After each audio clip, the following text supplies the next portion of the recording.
Are you too busy? Too stressed out? Unhealthy? Then this is the place for you. Welcome to Balanced Living for Busy Professionals, where we help you create wellness and balance with a holistic approach that will work for you, even with the busiest of schedules, so you can live the life you want. And now, here's your host, Diane Randall. Hello, everyone. Welcome to Balanced Living for Busy Professionals. Today's episode is about improving relationships from the boardroom to the bedroom. As a relationship expert, author, and speaker, my guest, Susie Miller, is dedicated to helping you create better personal and professional relationships. She has equipped high-potential entrepreneurs and executives to reduce their stress, improve communication, and most importantly, not to bankrupt their relationships in pursuit of profits so that they can truly maximize their success. She is the author of the best-selling book, Listen, Learn, Love: How to Dramatically Improve Your Relationships in 30 Days or Less. Susie Miller, welcome to Balanced Living for Busy Professionals. Well, thank you, Diane. I'm so excited to be here. Really looking forward to having a conversation with you today. This should be a good time. Yes, it is a good time, and it is definitely timely. You talk about being a relationship coach. Tell us about your journey. Sure. We actually in the pre-chat talked about how we're both type A driven women, and I like you, agree that a lot of what we do comes out of our story and life experiences. So I am a wife and a mom. I'm coming up on my 33rd anniversary. We have 3 grown children. About 20 some years ago, I pursued a degree in counseling and got a master's of counseling and a master's of divinity. Loved having a private practice, worked with marriages and families and spoke and traveled and, had a great time in life, very meaningful, very purposeful, very successful. And I ended up getting cancer. And that's a real wake-up call in your life when you have something that alters your life so, radically and makes you kind of stop in your tracks. And one of the things the doctors said was, the stress level, that you're living under probably is not helping your health. They didn't come right out and say it's causing your cancer, but it really caused me to step back and kind of reflect on what I was doing. And as much as I love my work as a therapist, I found that I could do a little bit more working with kind of healthier people who needed some tweaking or people who were really goal-oriented versus I got kind of out of the mental health profession and into the life health, positive psychology in terms of we know what we're doing, we know that we want to be better at what we're doing, we know where we want to go. And so coaching has been a transition for me into helping people, take all that I taught them before and really move it into the professional realm of, what does it mean to be, have personal leadership development? What does it mean to have personal leadership within yourself and then within the relationships you have at work? How does that relate to relationships at home? And so what's been fun about coaching is that I have clients all over the world all different countries who are able to meet with me by Skype or phone. And so I'm not bound by some of the same limitations that I was in counseling. So that's been really fun. I ended up writing my first book last year. It was published. I'm getting ready I'm working on a second book, should be published next year, well, this fall or in the spring, about Listen, Learn, Lead, which will move into the professional realm even more. So I just find that for me, if we can talk about relationships with yourself or with others, I'm happy to talk about relationships because I think that they make such a difference with how we enjoy our life, no matter what we're doing. So let's talk about relationships. What context do you mean about maximizing relationships or not to bankrupt relationships? It's a great question, Diane. I think those are two sides of the same coin. I think if we're going to maximize our relationships, we understand the value and the importance that our relationships play in our success in every arena of life. We're going to enjoy our home life more if our home relationships are better, and honestly, if our work relationships are better. I think we can all recall a time when we came home to whatever home was for us, whether it was married or kids or single and a pet or parents, but our home relationships, our friendships, after a bad day at work, after a tough time with a client, and it does impact our demeanor, our countenance, how we interact with the people in our life. And so I think when you look at the fact that relationships become what I call, they really are the currency of today. They're how we interact. They're how we kind of find ourselves and our value. You have to be really intentional about building strong ones. And the problem with most people I see is they kind of tend to focus on one area or the other. They either are really very busy in their professional world and they're advancing high up the ladder, type A. I know you said that you have a lot of type A men and women, and they have this thought of when I get to this, next level, when my career takes off, when I is kind of fill in the blank, then I'll focus on my personal relationships.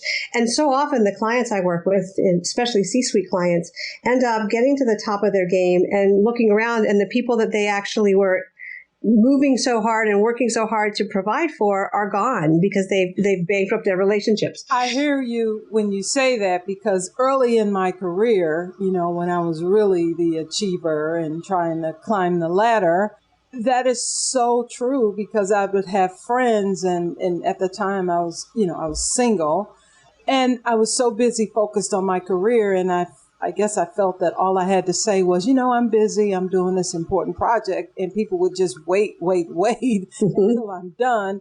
I did get to a point where I experienced where my phone stopped ringing. People really stopped asking me to do things. They literally stopped. And that was a wake-up call for me personally.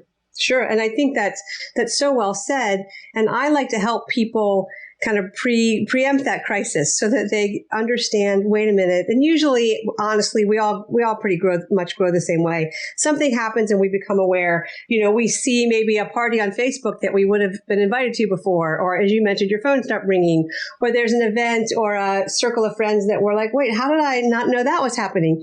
And suddenly we realize our relationship equity has diminished significantly because we've emptied the bank. We've said soon, we've said next week, we've said, when I'm done with this project. And, over time, we've really trained those people to know that we're not available. So as you said, they stop calling.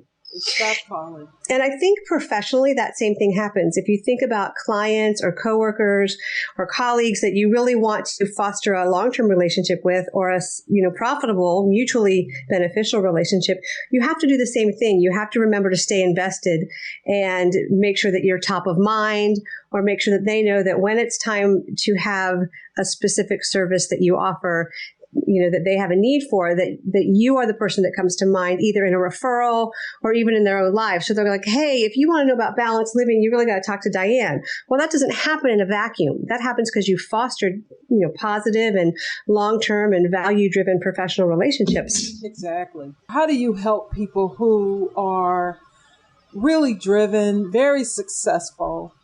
How do you help them to build quality relationships and at the same time do what they need to do to be successful in their career and in their work? That's a great question. And I do actually have what I teach the profit method. We are all focused on profit in business anyway. So I thought, let's use a word that's already top of mind, and let's take it and make it an acronym for some things you can do to make your personal relationships better. And I think, again, this applies to both, because when you're busy, nose to the grindstone, you're not always thinking about people. You're thinking about a product or a service you're trying to get out.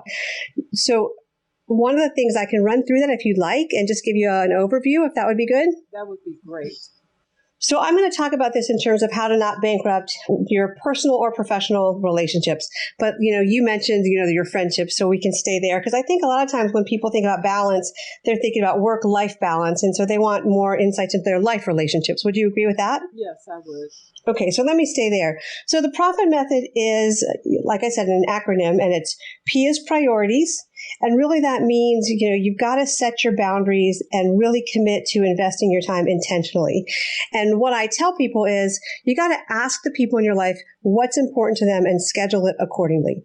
When you're pursuing a career, you cannot be 110% at your business and 110% at your relationships at the same time. And really the myth is equality. I don't talk a lot about same amount of time. I talk about the same amount of presence. So let's say it's time for you, you have a set of girlfriends and you want to, there's a girls' night out once a month. And that in between there's maybe bunko, there might be the gym time, there might be a yoga class, they might be doing these conferences together. But once a month, that this group of girls, this is your time. And if you can only go to one, you're going to make sure you're at that one. And I think it's really important to say to your friends, hey, here's the reality. My job right now, or my career, my business is taking up more than I can, actually even fit on my own plate. But I don't want to miss out on, spending time with you. You guys are important to me. Of these 3 activities that we all do together, if I have to, miss 2 for the next 3 to 6 months, which is the one that would be really important that I'm at? And suddenly your friends are part of the decision and part of supporting you in this choice you're making because they got to be part of sharing what they wanted and needed. And I often tell this story about how my daughter, I'll never forget, she and I used to watch I call stupid TV is what you watch when you have teenagers because you get to bond with them over stupid TV. Right. And so back in the early 2000s, we watched The Bachelor. And I did not, like that, but it was a great time to be together with her. And I'll never forget, that was Tuesday nights, and Monday nights I usually worked and had clients, and my husband was home. And so one Monday there was a National Honor Society induction. And I, of course, said, Emily, I'm going to move my clients around and I'll be at the induction, but I have to move to Tuesday, so I'll miss our Bachelor TV date. And she kind of looked at me and she was like, Mom, I don't care if you're at the induction. I don't care. There's 100 people in the audience. Like, I want you to be there on Tuesday night. And so if I hadn't asked her, I would have thought I was doing this great thing by moving my schedule around. And really her priority was our Tuesday nights. And so I think that it is kind of an example of if you ask the people in your life, what is it that's most important to you that I be present for? They'll tell you. And then you have a mutually made decision. So that's priorities. That's interesting. When my daughter was around 9 years old, I had this project in another city. So I would make sure I would be gone like Monday through Thursday for a few months.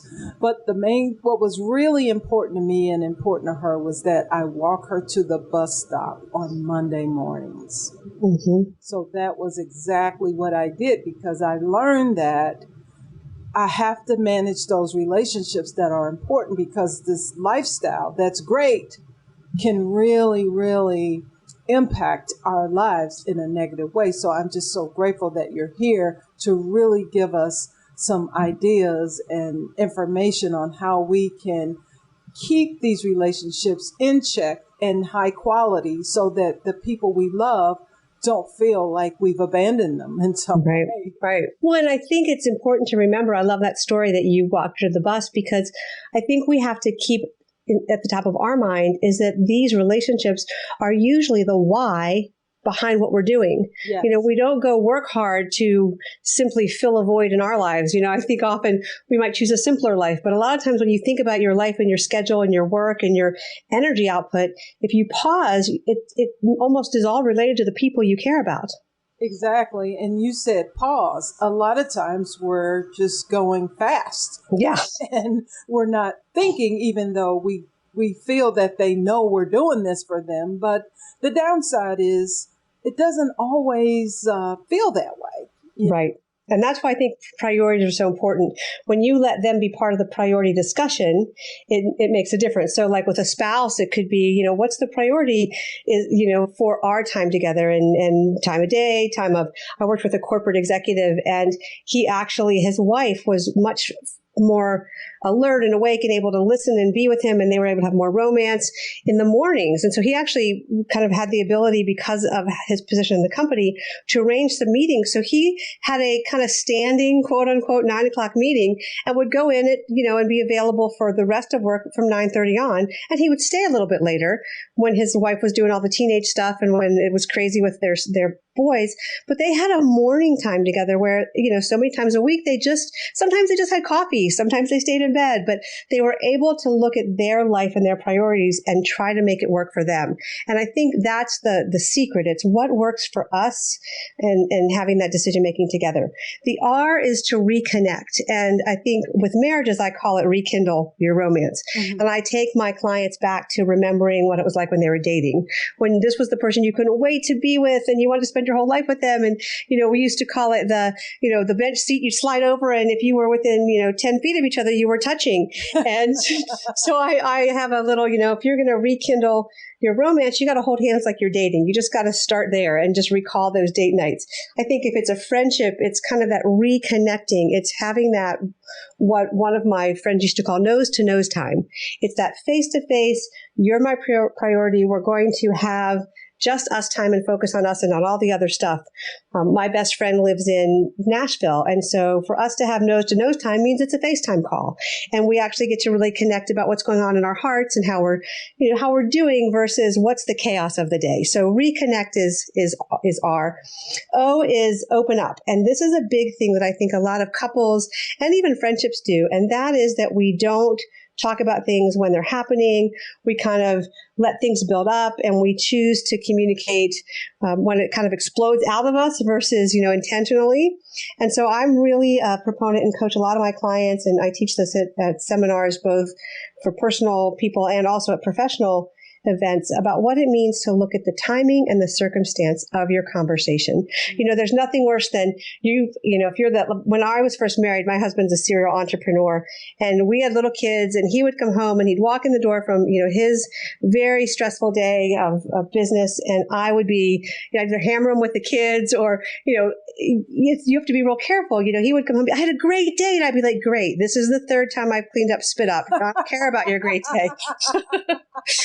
And so I teach couples to kind of be aware of that and kind of really think through the circumstances and the timing of conversations. The F is for focus. And I think this one is so important these days because we are so busy multitasking. And what the neuroscience has found, more currently is that it's not multitasking at all. Our brains are not wired that way. And it's actually called switch tasking. So you end up, focus on one, then you switch to another and you switch back and forth. And so nothing really gets 100% of you. And I think that's a great kind of visual picture that's kind of flip on, off of what it's like if we don't focus when we're with our family. For really busy professionals and executives and entrepreneurs and business owners and type A people, we are always on. And our friends, our family, the people we love know that. And so one of the things I look at them and say and train myself to do is I can't be 110% of the time here and available. But when I am here and available, I can be 110% focused. So that often means the smartphone ends up in the different room. It means that I'm not, surfing Facebook while we're watching TV. If we have a date night for a movie, it means that I have kind of put that kind of telescope, like you might be standing on the top of the Empire State Building and kind of really focusing in on something. And you're going to offer that to the person you're with for the time that you're with them. And I coach a lot of entrepreneurs and executives, and they'll say, but my mind wanders. And I'm like, of course it does. Just bring it back. My spouse can look and see that glazed over look. And I'll be like, oh, he goes, I lost you, didn't I? I'm like, yeah, give me a minute. I just have this idea. Sometimes I have to go write it down and I'll come back. And so it's not this idea of getting it always right, but it's an intentionality to want to be there. So we have priorities, reconnect or rekindle, open up, focus. And then I is intentional interactions. And this one is this is where technology's fun. So the smartphone you leave in the other room so that you don't let it interrupt your time with your honey or your family. This one, you use your smartphone to be really intentional about your interactions.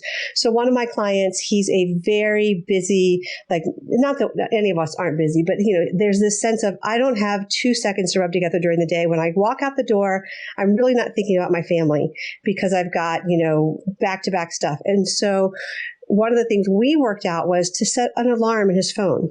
So if his wife has a big business meeting or one of his kids has a test or there's something meaningful in his personal world, or even let's say a colleague is up for an award, he can set an alarm in his phone that says, hey, text or check in or remember, your daughter's test, and just a quick text to that person, shoot a quick email, send a quick voice message. Those intentional interactions say, I took time to think about you and engage with you in the middle of life. And they hold so much weight when people get those messages because they know you're busy and they think, oh, you took time out for me.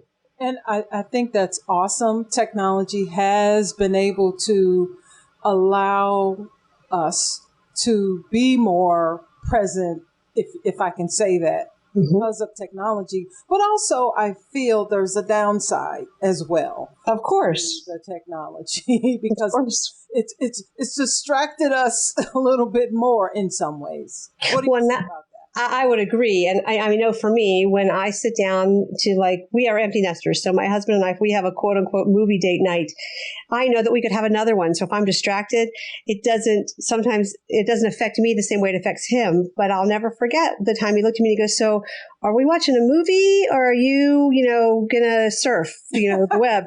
And I was like, okay, especially when I told him to pause it and rewind 3 times. So I have made it a point to leave my smartphone in another room because I know my limitations. It's kind of like I tell one of my girlfriends, you love mint chocolate chip ice cream, or actually this is even better. Those Thin Mints, those Girl Scout cookie Thin Mints. Mm-hmm. I'm not a big sweets person, but you put a box of those in my house and my discipline goes out the window. And so I'm smart enough to know to not buy them if I don't want to eat them, because if they're in my house, I'm going to eat them. So with our smartphone, it's the same way. I know if it's sitting there next to me, I'm going to pick it up. I wish I had the discipline not to, but I don't. So my discipline is I'm leaving it in the other room for these 2 hours while we watch a movie together. Or when my daughter, our middle daughter, she's a high school teacher, and she loves quantity time. And so when she comes home to visit, I have to make sure that my laptop's not open or my smartphone's not running, because she'll feel like you're always working, Mom. And I think those are ways we can say to people, I've heard what you've said, and I've made the choice to intentionally interact with you, whether it's with technology or without technology.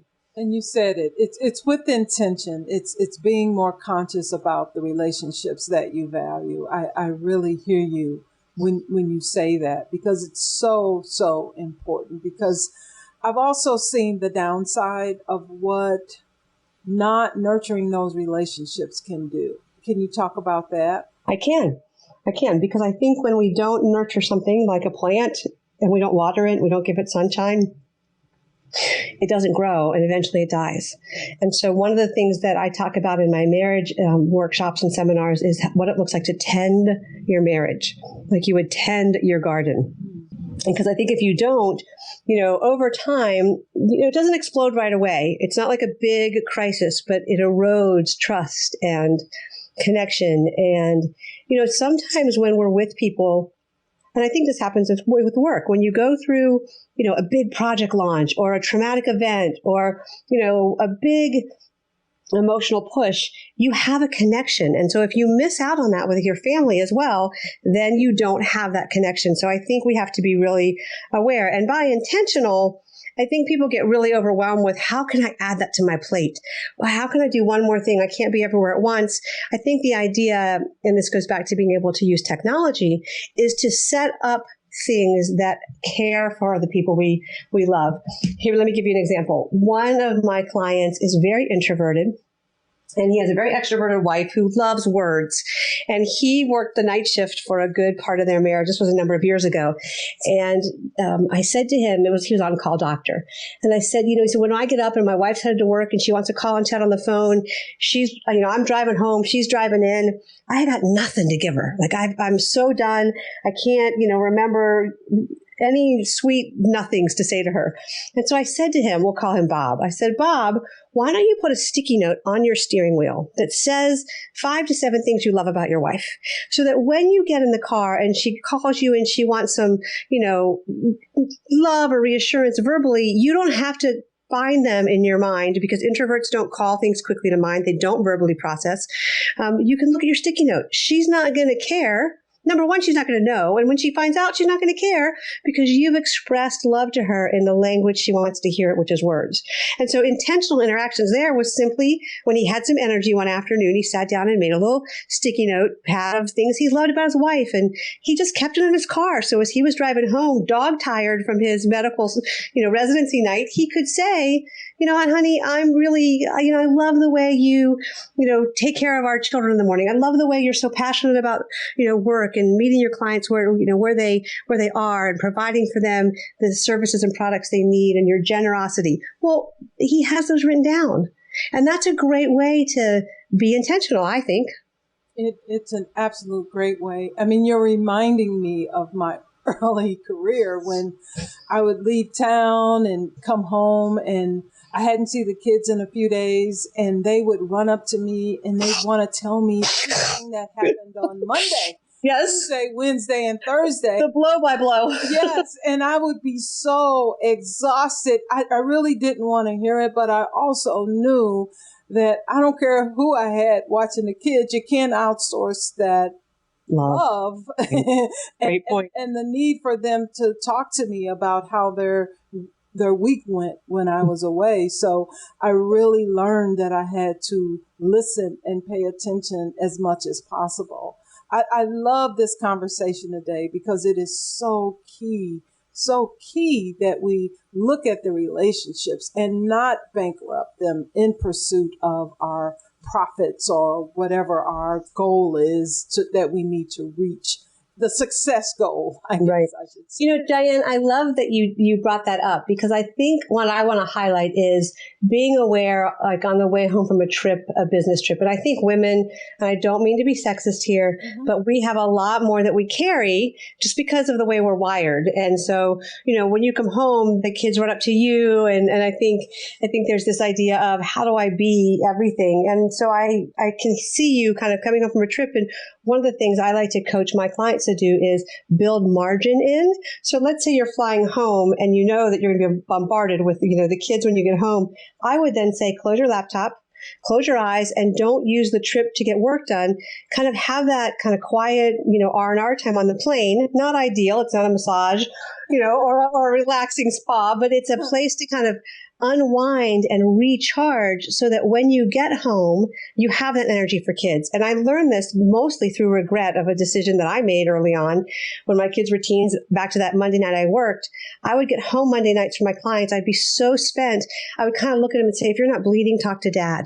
Like if you're not bleeding, because he didn't handle the blood, I did, you know, but if you're not bleeding. And what I realized looking back is I missed some important things on those Monday nights because I had nothing left to give because I forgot to build margin in. And again, that's another intentional way to plan interactions. Building margin in. It's so important because I can look back in the past and realize that that wasn't something I did. And I was literally spinning, even though I was standing there listening as best I could, I really wasn't able to embrace everything and all that it meant to be there with them in that moment. Sure. So I hear you when you say build in the margin. It's so important. And it's so hard for type A people. It is very, very hard. But guess what? We have to do it. I mean, I'm in the middle of my career. And one of the reasons I started my business working with busy professionals is because if we don't, pretty soon it catches up and it manifests in all kinds of ways, not the best ways. So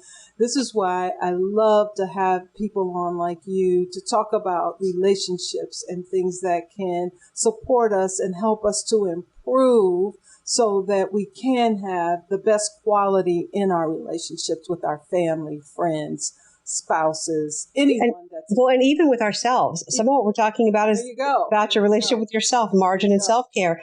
I've never met anybody who at the end of their life says, oh, I wish I worked more. Yeah.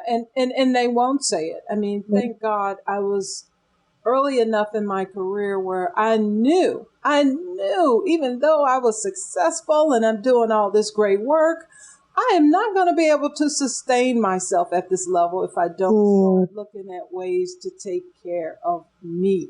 Yeah. I knew that I was breaking down anyway. I mean, the success is beautiful.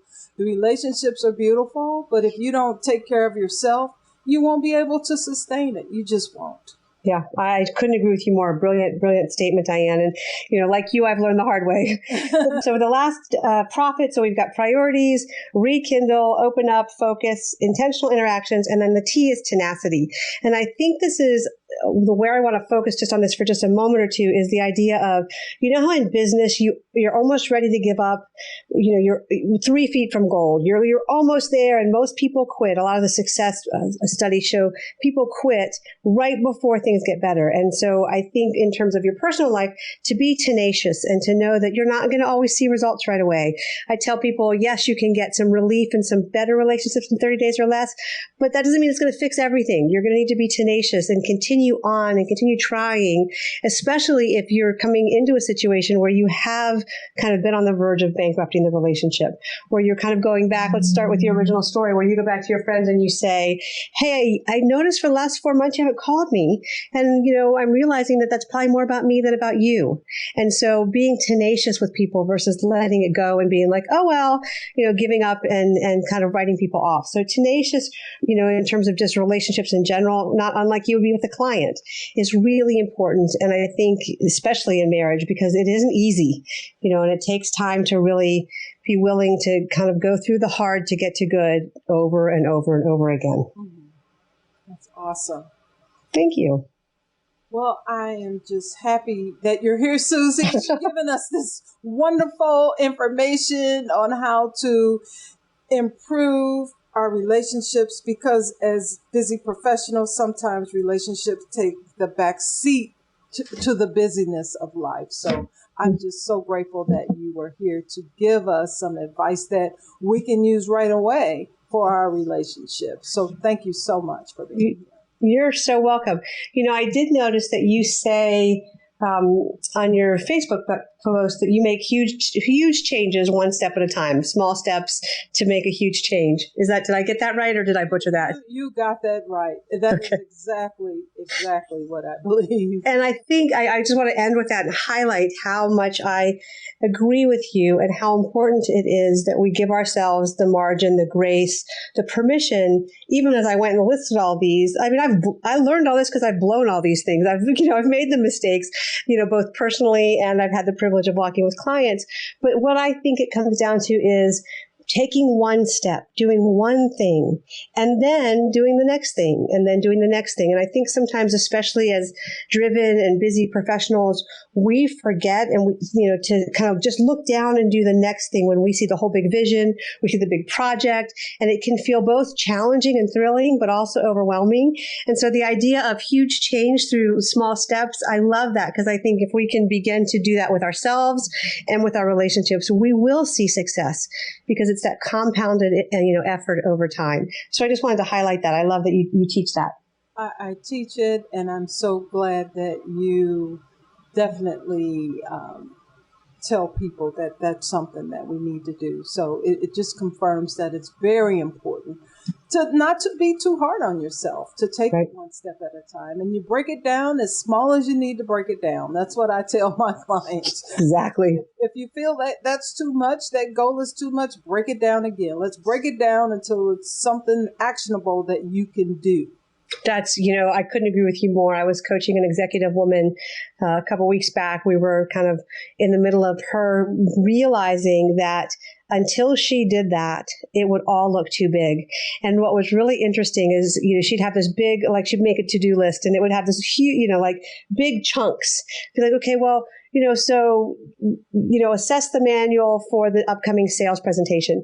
It's like, okay, that's like a 5-hour job. What if we talk about, proofread chapter 1, or ask, Bob about the 4 charts that I need to add for this sales manual to be ready. And as we began to break it down, you could literally see her shoulders relax and literally begin to go, okay, well, I can get that done today. And I think when we break it down into smaller steps, we then get to have all these successes, as opposed to that constant, I'm not getting there, I'm not getting it done, that hard on ourselves, mean girl that lives in the back of our mind. Instead, we get to go, look, I got 4 things on my list done today. And I think that gives us the impetus to continue on and do even more. And I love that you are helping people do that. It's a huge thing, I think, especially for executive women. Especially for executive women, because we have that do-all mentality anyway. And everything's all interrelated in our heads. Exactly. Exactly. So this is good information for everyone. So again, I'm really happy that you're here. Thank you. If anyone wants to know any more about Susie, her information, her website, the link to her book will be in the show notes. So please feel free to check Susie out. Terrific. Thanks for having me, Diane. I was really excited to be here. Thank you for listening to Balanced Living for Busy Professionals. This podcast is sponsored by DianeRandallConsults.com. If you like this show, the best way to support it is by leaving 5-star feedback on iTunes. And please, Feel free to email your questions, comments, and suggestions to feedback@dianerandallconsults.com. Until next week, namaste.